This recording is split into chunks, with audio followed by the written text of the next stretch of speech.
Hey guys, it's IDW, and today we're going to be going over what graphical processing is and some of its simplest functions. You can probably hear it, but I'm quite sick right now, and it's going to be affecting my voice for the rest of this video.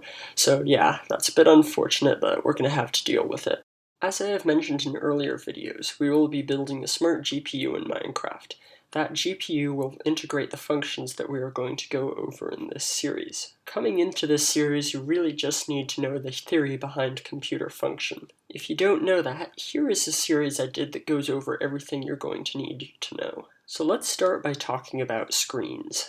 In this series, we will be working with a 16 by 16 screen, and that's where our issues begin, because a screen takes in a lot of information. If you have an SR latch-based pixel design that is 2 inputs for each pixel, then our screen is going to have 512 inputs that we have to control. And there are 2 problems with that.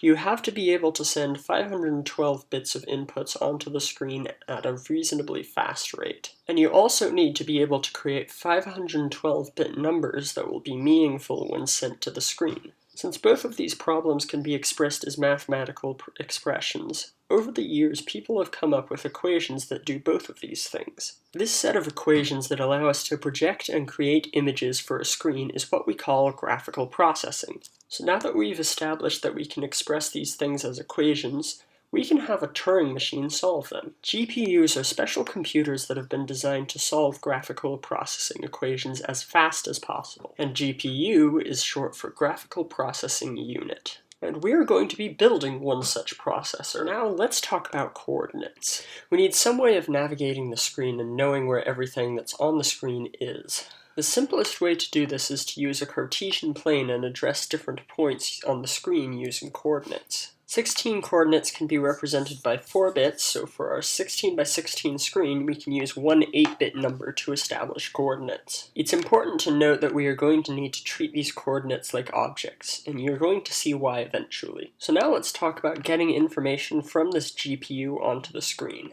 As you might remember from earlier, there are 512 inputs onto the screen, but our GPU's word length is only 8 bits, so it needs some way of reducing the 512 bits for the screen to 8-bit segments. The first step could be to turn the SR latches onto D flip-flops, which leaves us with 256 inputs. Then, if we turn the first and last 4 bits into coordinates, we can address each pixel on the screen and therefore plot points. To do that, we would need 2 things: decoders for the coordinates and a grid of AND gates behind the screen.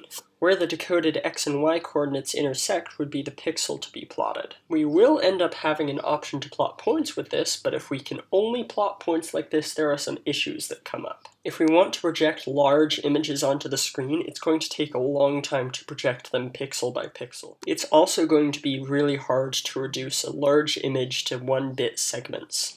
Not to mention, those 1-bit segments take up a lot of memory. We can fix these issues by not actually decoding the point. If we just send numbers into the AND grid we established earlier, then we can manipulate more than 1 pixel at a time. All of the points where 2 8-bit numbers intersect when put onto a square will be selected. But the screen is 16 by 16, so 8 bits wouldn't cover every single coordinate. There's no fancy way of dealing with this, and the way we're actually going to end up doing it is we're just going to be treating the 16 by 16 screen like it's 4 8 by 8 screens. Then when we do screen manipulations, we have to say which screen we want to manipulate. Since the screen also requires 2 8-bit numbers, you have to have some way of storing the first number while the second one arrives. So we're just going to need a register for the X coordinate and one for the Y coordinate. And that's about it. I hope you guys have enjoyed, and I'll see you guys next time.